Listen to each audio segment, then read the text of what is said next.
Welcome to See You on the Other Side, where the world of the mysterious collides with the world of entertainment. A discussion of art, music, movies, spirituality, the weird, and self-discovery. And now, your hosts, musicians and entertainers who have their own weakness for the weird, Mike and Wendy from the band Sunspot. Episode 248, See You on the Side, Alien-Human Hybrids, and the movie Snatchers.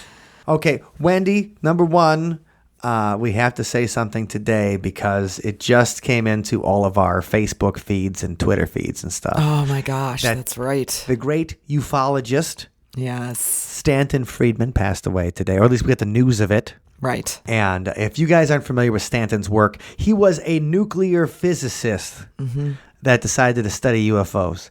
And it's always nice when somebody who's a real deal science guy, and I kind of disrespects his work as a science, like he's Dr. Friedman, but he was a real deal science guy going in, interested in the phenomenon of unidentified flying objects. Yeah.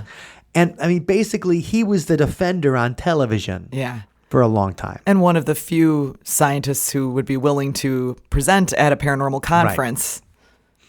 Right. So, I mean, he's almost from the days, I mean, he's like a nuts and bolts kind of guy. You know, we talk about UFOs now, like sometimes we'll mix it in. We'll be like, well, it might have been the fairies. High strangeness, man. Probably was the fairies, or it might have been Bigfoot.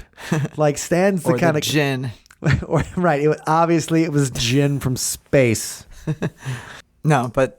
Old school nuts and bolts. Kind of like how Lauren Coleman is an old school. When I asked him about Bigfoot, I was like, Lauren, what do you think? And he's like, Bigfoot's a creature. It's a creature. It's not something that's like warping in from different dimensions. And right. Okay. I mean, Stan Friedman was the guy. It was like, look, if it's UFOs, it's alien spacecraft. They're real creatures, just like us from a different planet. Intelligent beings that have developed the technology to actually visit us from far, far away. And he harkens back, to the 60s and 70s where it was, most ufology was very nuts and bolts. That idea, that idea of it.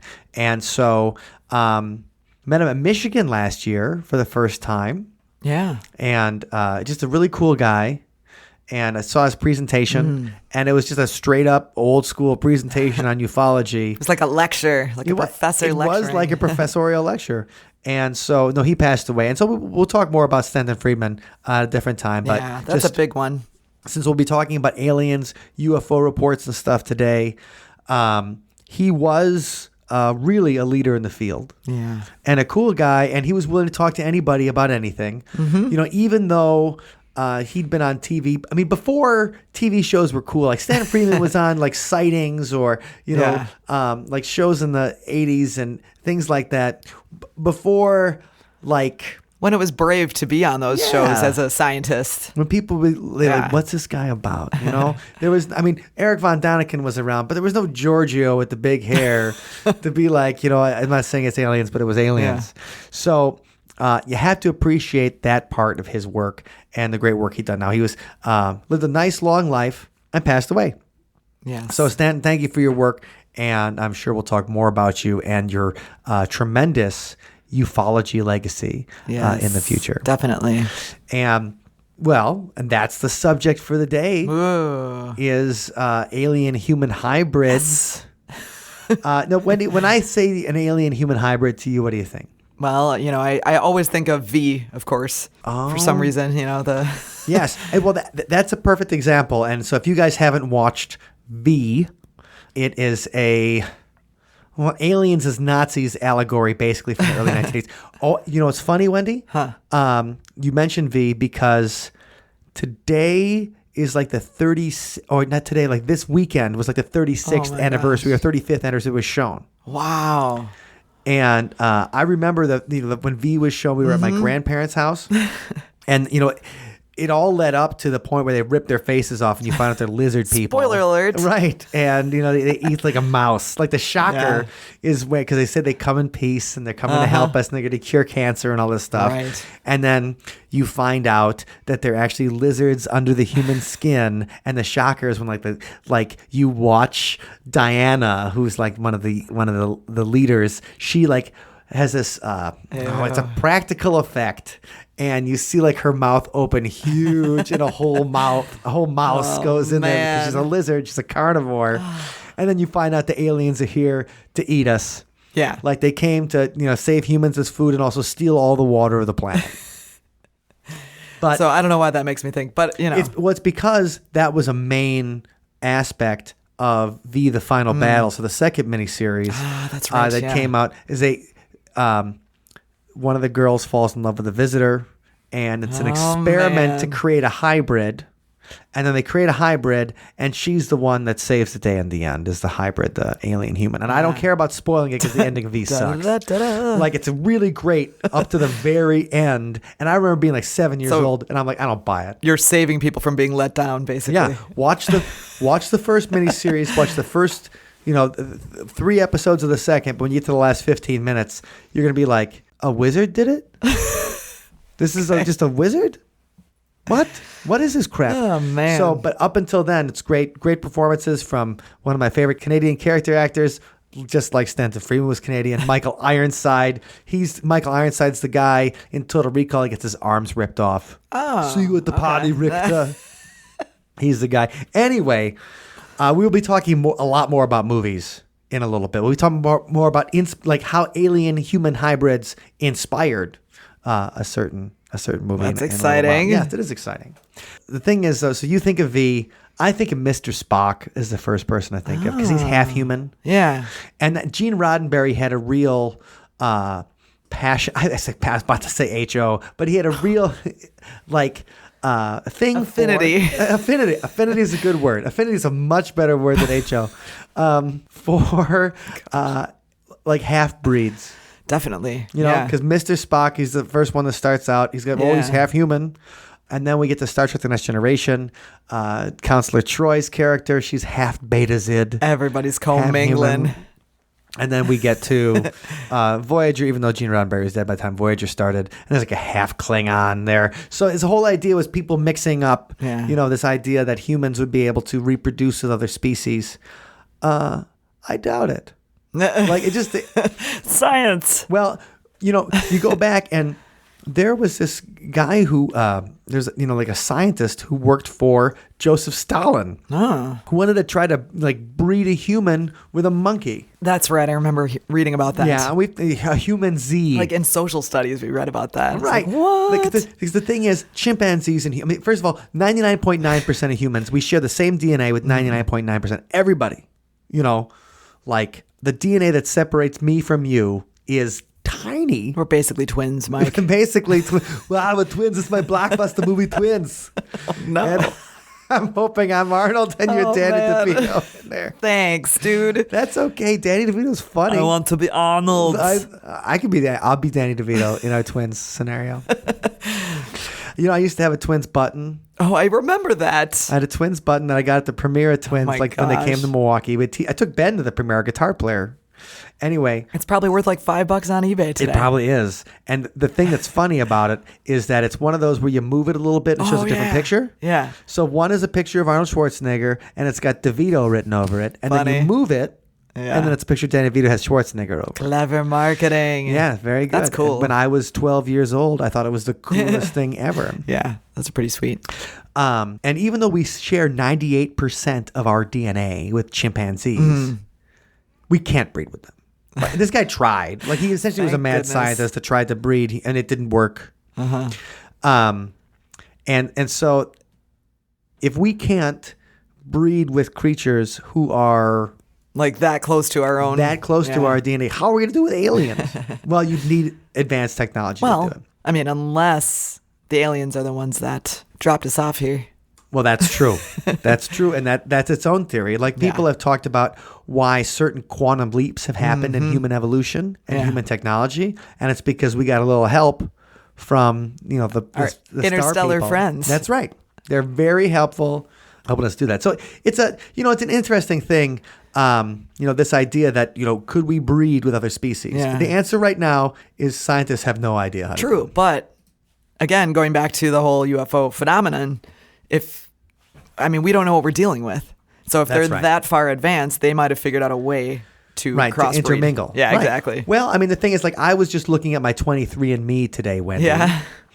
And so I look through that and I see, okay, where are my ancestors from? And so I've got a ton of ancestors. And if you guys have looked at me, you might know that it's mostly Eastern European, English, Irish.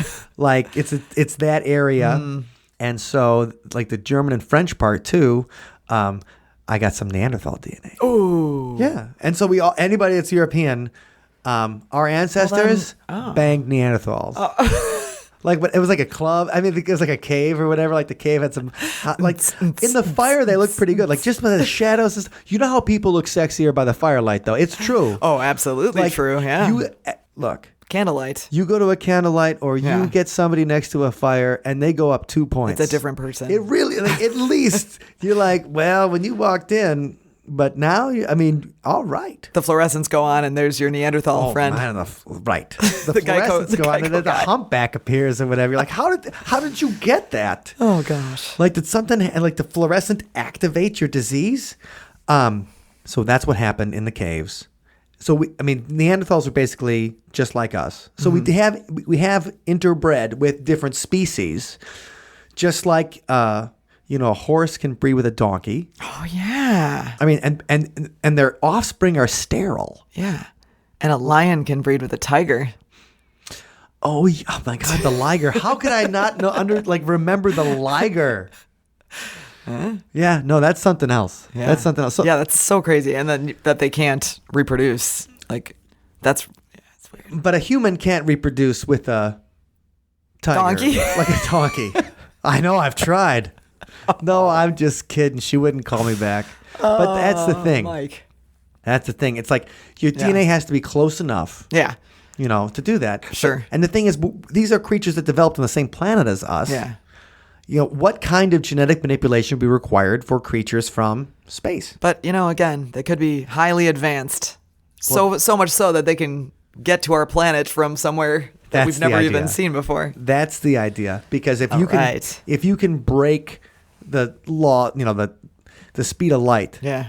If you can go faster than the speed of light, then you can do stuff that we can't even think of. It's outside of our laws. We don't understand it. Right. And so that's why they think there might be some hybrid action going on. Now, it's David Icke. Oh, I know. no. David Icke. I like to sing Icke. Like, he said before that the reptilians in power, like Prince Charles, the entire royal family, the various presidents of the United States, he says they're all reptilians. That it's actually, they can interbreed with humans. So even though they are reptiles with human skin, just like V. Yeah.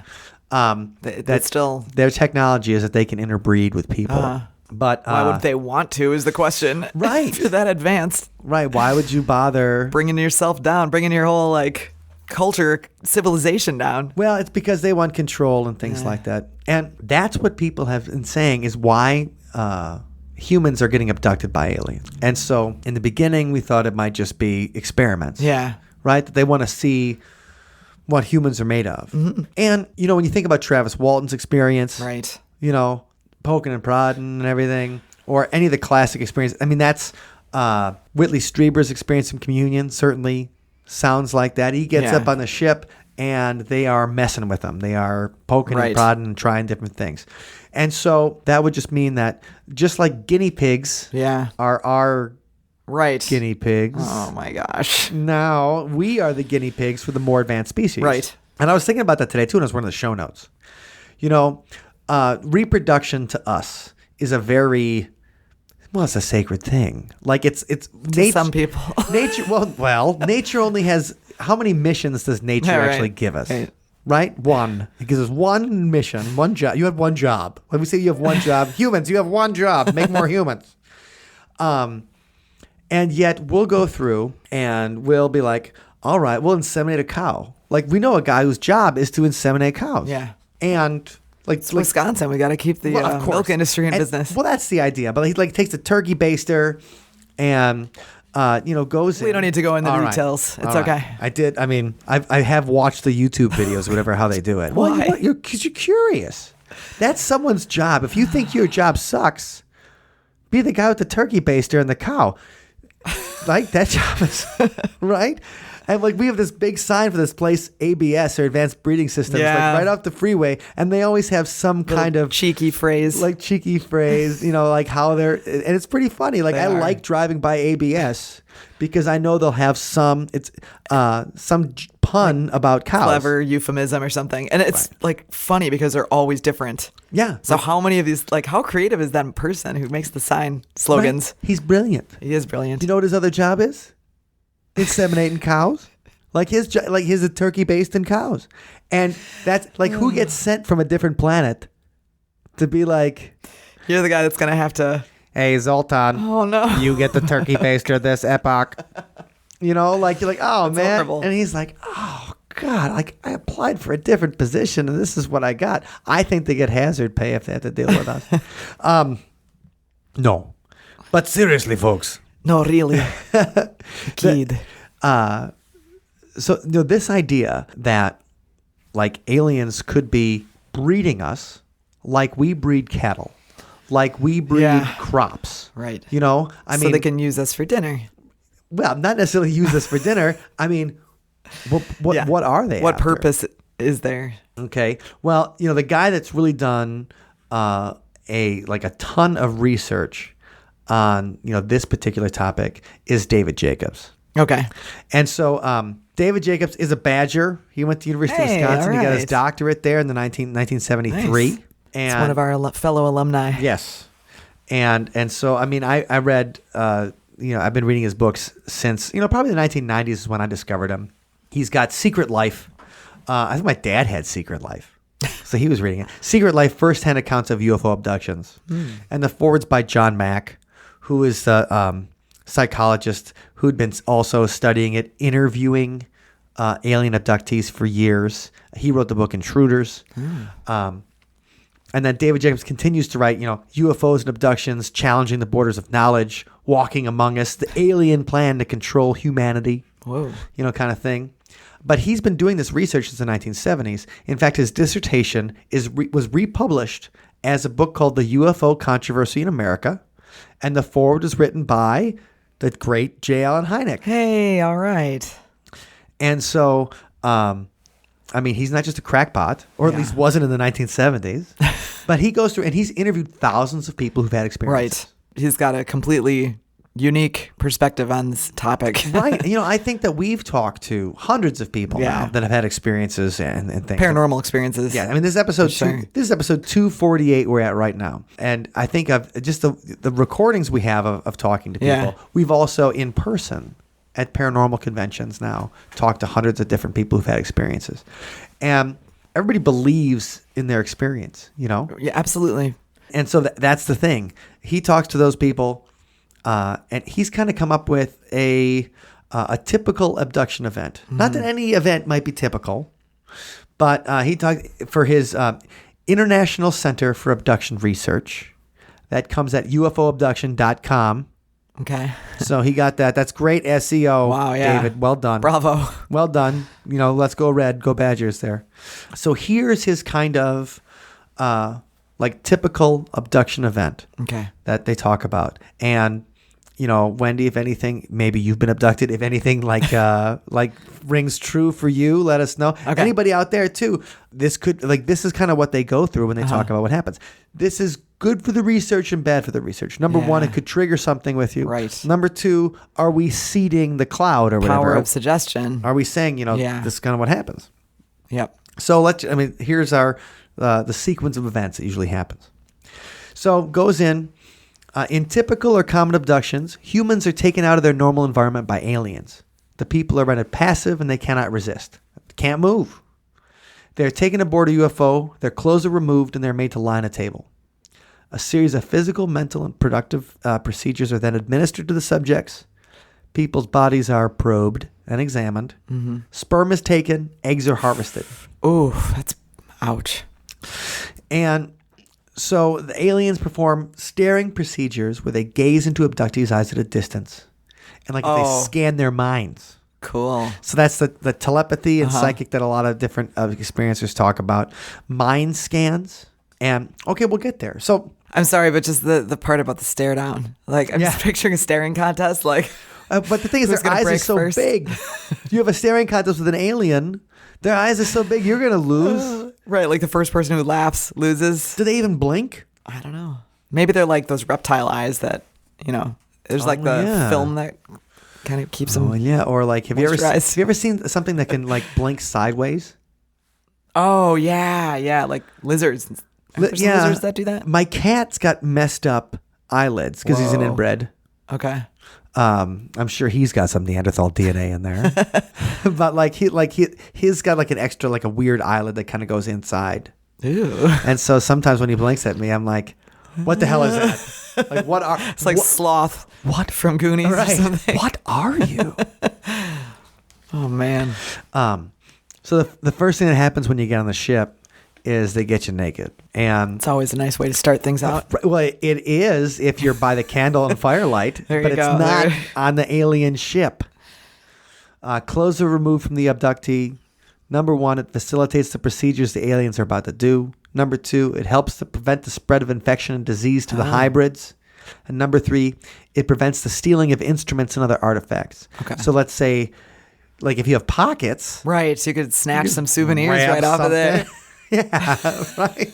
Like, hey. Like, what's going to happen? Right. Because the thing is, you can't, like, steal it and then put the contraband in your butt because they're going to check it. They're going to check your butt in a little bit. Spoiler alert. Spoiler alert. Like, you didn't know the anal probe was part of it. Aliens approach with instruments for examination procedure. That's what happens next. The examination is bizarre. It usually entails aliens running their fingers over a person's body. And they don't know, like what that accomplishes. Recent evidence suggests that the examination is primarily neurologically based, with the beings paying particular attention to the nervous system.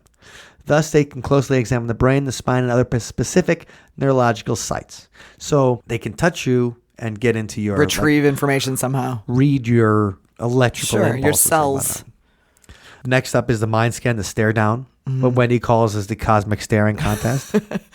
Aliens stare into eyes of abductee to connect the optic nerve in the mind scan procedure. Oh. Uh-oh. The mind scan, like the abductee cannot close their eyes or revert the gaze. When it's happening, people report seeing images and having a variety of emotional states. So the evidence suggests that the alien is neurologically engaging with the optic nerve and using it as a conduit through the brain and into other neural pathways. The alien can then generate whatever emotion or image that he wants them to experience. That's kind of cool. Aliens can control your mind just by looking at you. So when we talk about the fear of like abductions and stuff like that, gosh. I mean, so these things prey on all of our, number one, the fear of harming our children, like they're creating hybrids and then taking them from us.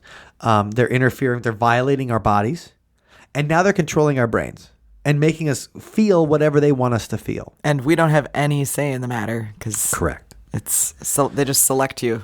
So, because of the intensity of the experience, abductees often mistakenly report that they and the alien have merged into one person, or that the alien wants to experience what it's like to be human by this procedure. Oh. They have also mistaken mind scan for having sexual relations with the alien. Yeah. So they go into your mind. It's like a Vulcan mind meld. Yeah. Except Mr. Spock makes love to you. It's intense. Yeah. And so it is basically making love to Leonard Nimoy getting abducted by aliens. So, and next up is the reason why they think they're getting made love to. I mean, I guess you can't say you're making love with an alien in a situation like I don't this. think that's You're being violated. Right. You're being sexually assaulted by an alien. And because coming up next is they're going to take your sperm or eggs. So they introduce instruments that invade the ovary. So painful. And grab some eggs. And now I don't know if it says it's painful. You know, they just harvest. They're harvesting eggs from women. But from what I understand, at least from the human people that go through the process. Yeah. Hopefully the aliens have some better anesthetic or something like that. Or if they can use your mind, they can make you think happy thoughts. That's true. While they're in there digging around for eggs. They can use the meditation procedure or whatever. For men, sperm is extracted mechanically by a device that's placed on the genital area, so they have fleshlights in space. Basically, fleshlights in space. Oh no. Sometimes just those. Sometimes abductee women are brought in for the relations, but they're just collection procedures. And they do not reflect any particular interest in sexuality. It's not like the aliens are trying to make a porno. What you're saying is there's no flowers and wine. It's not a very romantic process. It's all collecting. It's like ABS or whatever. It's like the advanced breeding systems with the cows. It's a medical procedure. Interestingly enough, when they talk about this, so the women brought in for the relations with the men, there was a guy named Stan Romanek. There was a movie made about him a few years ago. You can watch it on Netflix. And Stan Romanek, he's got these videos that are crazy. Like he's saying like an alien showed up at his house. Oh, no. And it looks like a little puppet, like an alien puppet outside of his window. That's scary. And I mean, he convinced a lot of people he was the real deal. And he's been having these abduction experiences. But then also, like, here's what, when they get to the end of the documentary, like, I mean, some of the footage is pretty cool. Yeah. But they get to the end of the documentary and you find out that he's like, well, he tells his wife that he's got, there's this girl that the aliens made them copulate on the ships or whatever for these collection procedures. And so she like joins them at these paranormal conventions and stuff like that. Oh, man. And I'm like, are you just doing this whole thing to get a side piece? It really sounds like that. And then he get busted for child porn. Oh, gosh. Yeah, so Stan Romanek. Story. Wow. But then that's bad. But he's like, well, it's the government. Obviously, they planted it on my computer. Right. Conspiracy. Sure, Stan. So like he's not like a guy you want to hang out at paranormal conventions with anymore because he's a pedophile, or at least likes to watch. So gross.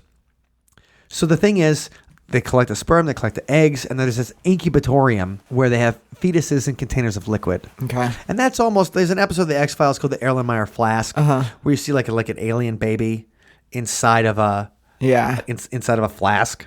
I have an alien baby doll that my sister gave me for a gift. We named him Whitley after Whitley Strieber like 23 years ago, and now my daughter loves playing with the alien baby. That's awesome. It's like, alien baby. So that's great. Around. Get her comfortable with the. I'm getting her comfortable because eventually she's a hybrid baby, and I have to tell her about this. Uh-oh. And then women are brought into a room filled with babies in special holders. Okay. And it's a hybrid baby, so it has big pupils. Aww. So it's got the big, so it looks like one of those almond-shaped eyes. Anime characters. Kinda, except all black and alien. Okay. So anime characters have big eyes, but they have pupils and stuff. Right, they're generally humans. So they make the women have skin-on-skin contact with the baby, and then they ask the women to nurse the baby. So the aliens tell the abductees that these are hybrids, and the babies seem to not have the reactions of normal human babies. They're sicker. Aww, or more sickly. Poor little alien babies. Often abductees think that the babies are sick. And Dr. Jacobs says that the evidence seems to suggest that this is their normal state. But men also hold the babies. Okay, so they just need human contact, basically. Yeah, so these hybrids need human contact on the ship, which it's like a big room full of babies. Yeah. Sounds kind of cute, And they're like, we can't afford a babysitter. Let's go scoop up some humans from Earth. Right. If it weren't for the entire sperm collection and egg harvesting that happened before then, you'd be like, well, they just took me on their ship to hold some babies. Right. Sounds fun. And then there's hybrid toddlers. There's hybrid children, 2 to 10 also on the ship. And this is where they grow and the contact with humans becomes more complex. Okay. They play. The humans are there to teach the children how to play. Oh, okay. And the humans are taught to teach them as equals, okay, so that they're the same as them, not that they're in charge or whatever, and then teach them games. So then, people have even seen hybrid adolescents. They kind of look like humans with black pupil eyes. That makes me think of the black-eyed children. Yeah, that's what I was thinking too. That the black-eyed children people see. Yeah. And then sometimes people are asked to have sex with the hybrids. Oh. Wow, they're just... Yeah, so that the idea is they don't need to harvest or implant the eggs and stuff like that. They're just going in there. And this is the breeding program. They're forced together, be like, you guys have sex. Genetically engineered plants, except humans. And so that's what happens, and that's the idea of the typical abduction experience. So that's what several thousand people have said they've experienced with aliens. So when you think it's just experiments, or that idea that this might just be experiments, it seems might be more than that. It seems to be like a breeding program. And are the people that are getting taken to like care for this children or whatever. I mean, are they gone for like extended periods of time, or do they get abducted multiple times? It's a whole bunch of abductions. And also, time seem to pass differently when people talk about it. Sure, yeah, that makes sense.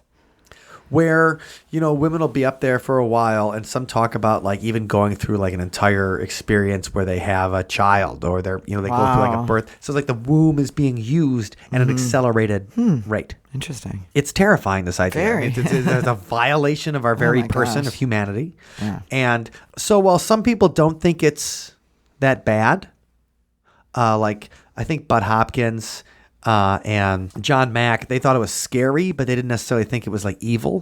David Jacobs is like, this is a sinister plan to to infiltrate humanity. Yeah. Maybe not to destroy us, but to use our planet, to come in. And when you think about it, what's the best way to invade a place?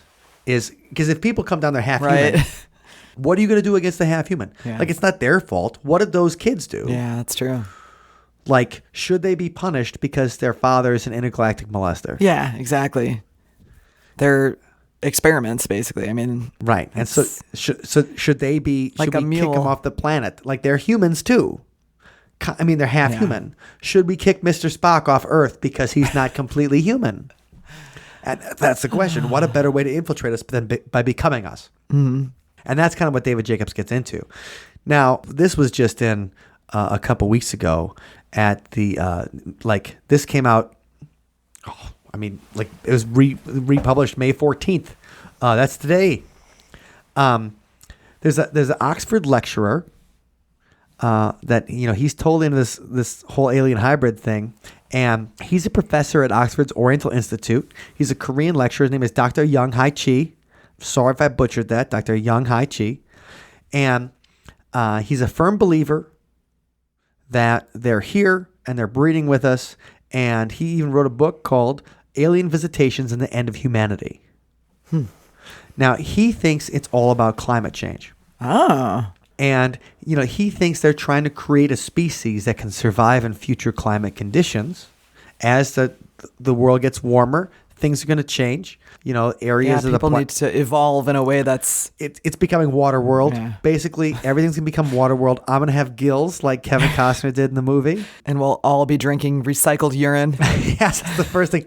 Wait, you don't already? So he was saying that they might be trying to create leaders to help humanity. They might be trying to create a new species that can survive in the weird climates.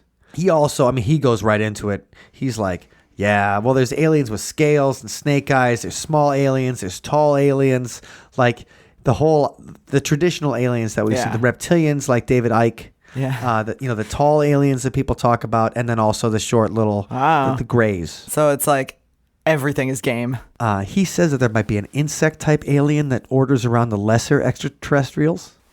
So insect type aliens, like 5 million years to Earth, and they scare the crap out of me. So I think I had one of those in my basement the other day. Or Starship Troopers. Oh my God, there was a centipede. I had a centipede yesterday. There was a centipede that was hanging off like our dish rag. No. And I swear to God, everybody, like it was, if I get my thumb to my forefinger, oh my God, like 5 or 6 inches long, and my toddler daughter sits and she's like, oh, look at that bug. And I'm like, oh my God. And I'm trying not to show fear because I don't want her to be terrified of this bug. And I see Daddy, why are you running away? Right. And I'm like, oh my God, I'm the one that needs the diaper. No. Just terrifying. I can't fathom ever not being terrified of those things. Right, they're gigantic. Yeah. And the idea that there's one that's like 6 foot tall that's ordering other aliens around to like have sex with us and breed us. Oh gosh.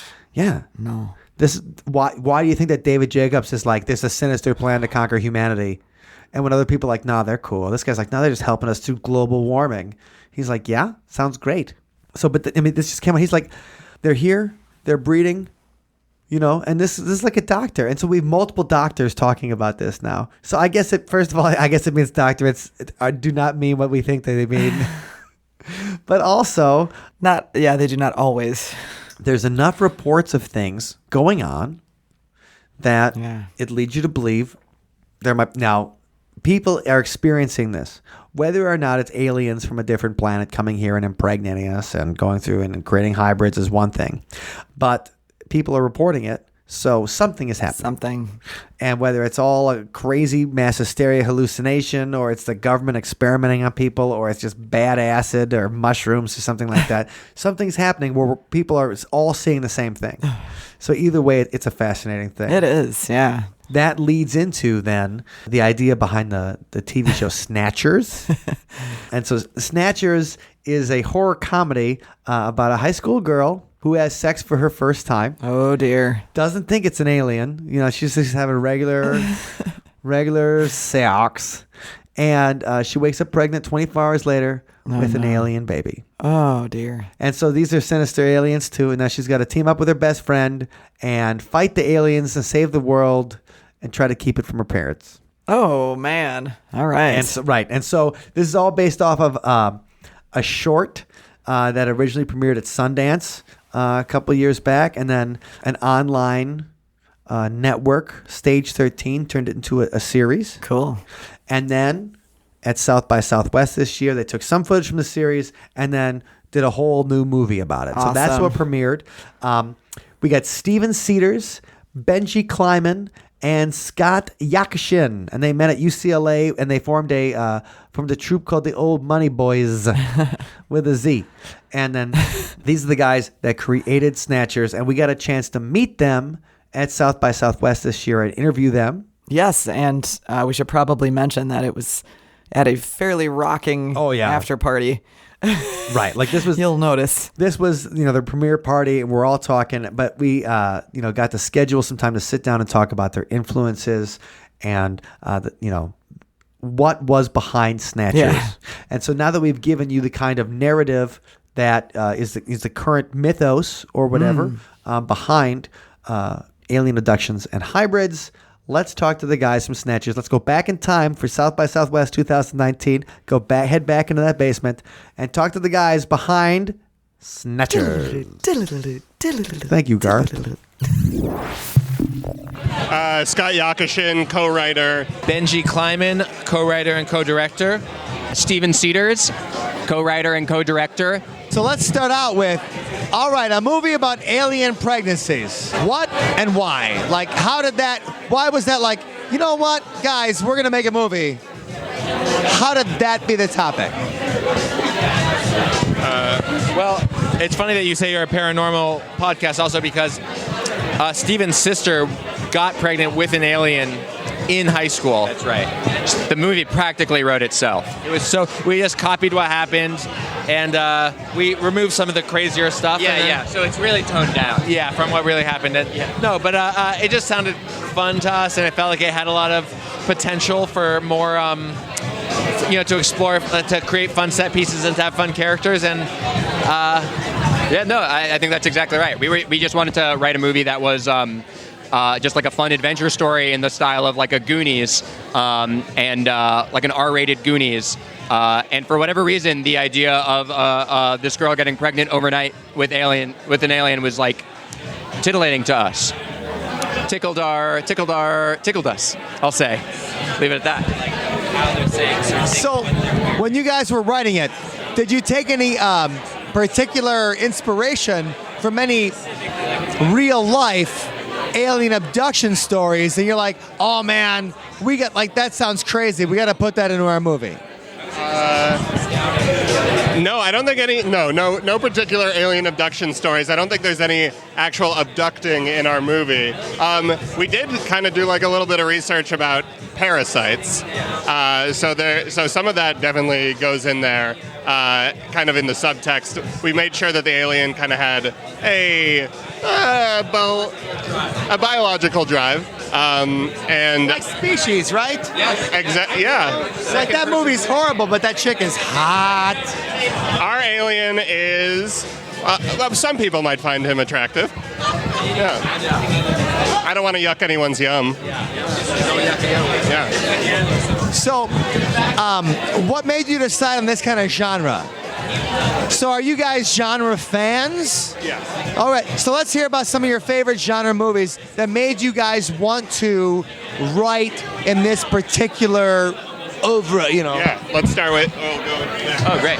Okay, I think we're big fans of like creature features, especially like 80s horror movies, like The Thing and The Fly for sure would be on the list. And then we're also, I think we kind of wear our influences on our sleeves. So we're big Sam Raimi fans. His early work, and also Spider-Man 1. Huge fans of Spider-Man 1. Best movie. Yeah, both of them. Yeah, I think they're the best Spider-Man movies that have been made. There, I said it. Fact.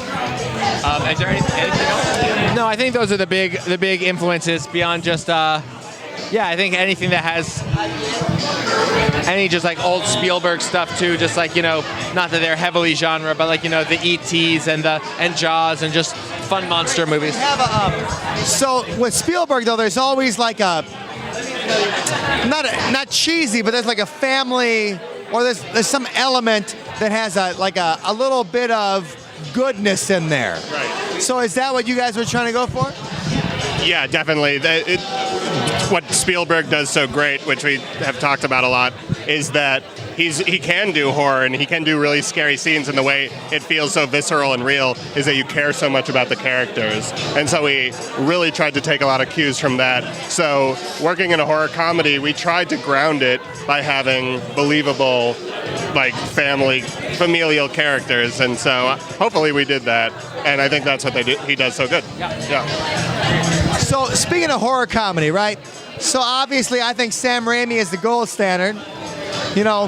Buckets of blood and still a ton of laughs.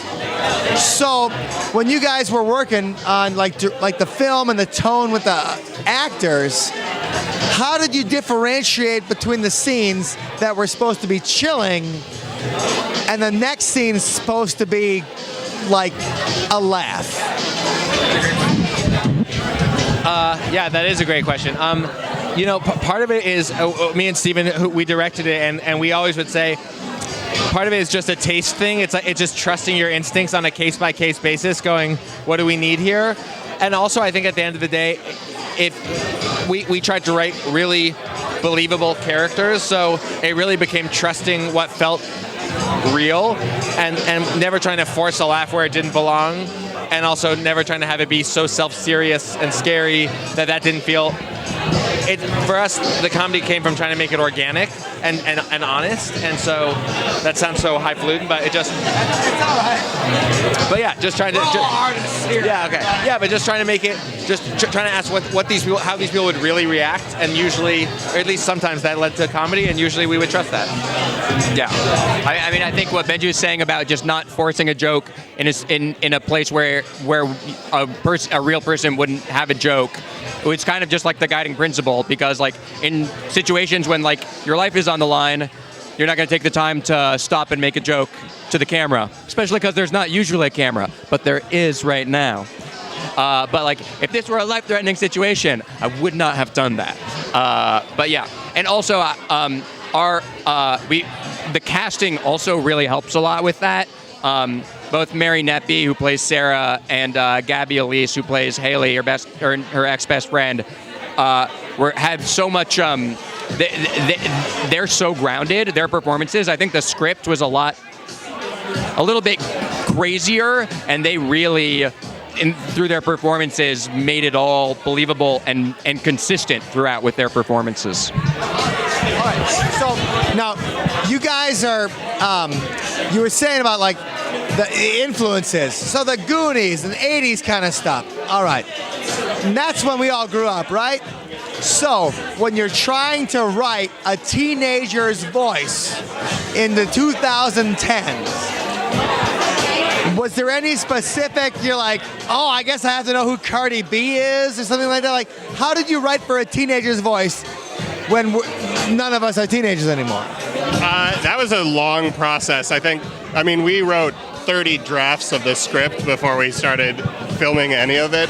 And I think a thing we realized pretty early on is that you can't try and make a topical reference because you're going to be 3 years late by the time anything comes out. So I think one thing we did was just make sure that they talked like honestly like real people, and like how would we react to this, and there wasn't like a lot of, but how would like a teen girl say it? It's like just how would a person react to the situation. And then another thing is just coming up with fake slang, which is a lot of fun. If it's fake, it can't be wrong. And you kind of hope that, like Clueless, like all that stuff, that became slang. That became the vernacular because they were so good at it. I don't know if we got as good as Clueless, but hopefully we got like halfway. If we're still talking about Snatchers in 20 years, then you guys won, right? Like, that's absolutely right. So that's the plan. That's the retirement plan, right, guys? So, all right. So, next thing I want to know is a story about alien abductions, teenagers, comedy horror. Have you guys ever seen a UFO? I thought I did once, but it was a crop plane, a crop duster. I thought I did once, but it was in LA, the Elon Musk SpaceX experiment. I legitimately thought, and then I was wrong. No, but yeah. I think we're a bunch of skeptics. I don't know. Not that we don't believe that there are aliens. We firmly believe that there are aliens. But the question of whether they have visited, even though there was that like released FBI document that basically said UFOs do exist. Yeah. Whether they're from space is another question. Okay, so just a couple more things. So you guys have you wrote a script, you directed a movie, like the feeling of like when your script's actually happening. When you create something and then it's like they're making the movie. And you guys are directing your own script too. So there's no one to look it up but yourself. Right? Like, what was that feeling like when you first realized that they're putting my words in there making it happen? I'll do a quick short stop on the way to these guys because I think they probably have more to speak on that. But as somebody who didn't have a lot to do with the production, who just wrote it, watching it come to life with these guys at the helm was a delight because just they nailed it, that they like pulled it off was really impressive and insane, and it felt really, really good to like actually watch it and be like, oh my God, it's the thing that we did. That's very nice. I'll also do a quick short stop on the way to Steven, which is just to say, I feel like you only really feel that twice, which is the first table read where they all read it. We were like, oh my God, we just watched the movie and we heard it and it was amazing. And that was an incredible experience. And especially, again, Mary and Gabby and all the other actors just brought such humanity to it. And the only other time you really feel that is going to be in an hour from now, which is watching it with everyone else. So I'm really looking forward to being able to answer it better.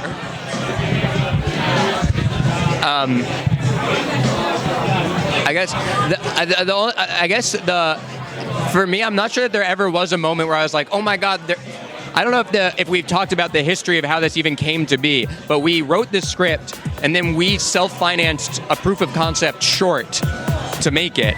And so we like rented out like an empty storefront in between a weed dispensary and a Pentecostal church. And as Benji said earlier today, which I'm not going to steal from him, our short became the average of those two things on either side of us. But so we spent like 5 days shooting it, and it was the first time that Benji and I had ever had a cinematographer, like a really professional cinematographer. Yeah, and we self-financed it. Yeah, and so we were like, whoa, it's happening, and we're using a real camera, and like we're shooting on Panavision lenses. So that was amazing. So we cut. So that was a lot of fun.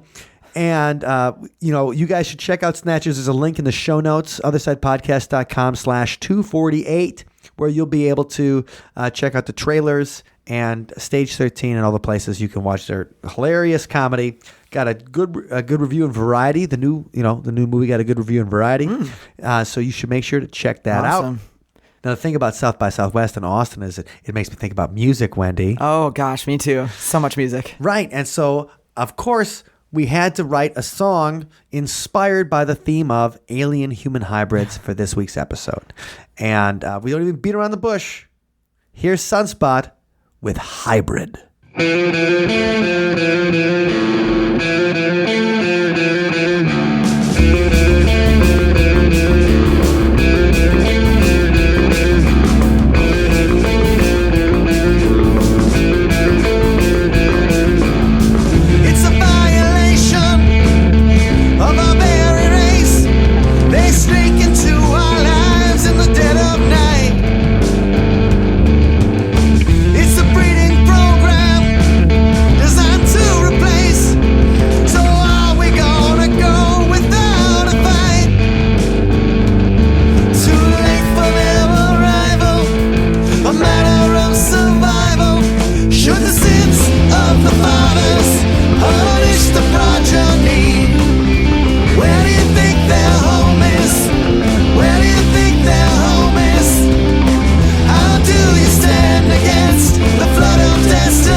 Thank you for listening to today's episode. You can find us online at othersidepodcast.com. Until next time, see you on the other side. And a big shout out to our newest Patreon. A new Patreon member. That's right. Hey, Pascal, how you doing, brother? Welcome to the community. Make sure you say hi to everybody in the Facebook group, and we can't wait to talk to you at our first hangout. Welcome, and thanks for joining our community. We're super excited to have a newbie. That's right.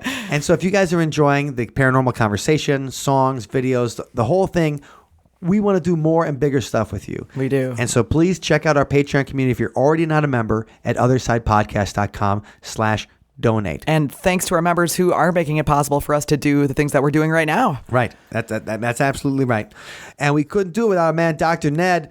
Dr. Ned is at a Patreon level where he gets a shout out in every single episode. Ned. So, I talked to Ned last night, and he was even giving our contact information to a place that he's like, a place we should play. And he's like, the manager. Band. Yeah, he's like, the manager's going to call you this week. And I'm like, that's what I'm talking about. That's amazing. Like helping out with music and making more cool things happen. And we want to do everything we can to make the stuff we do as awesome as possible for you guys. And so for those of you helping us out, thank you. If you'd like to spend some shekels and help us out a little bit, it's super easy. Othersidepodcast.com/donate. For the price of a cup of coffee every month, you can help Wendy and I not starve. No, we're just kidding. Either way, but no, for real, it's a cool community, and we'd like to spend more time with you, and we can do that in Hangouts online. Shout out at us at Sunspot Mike on Twitter, at Sunspot Wendy on Twitter. And thank you for listening, everybody.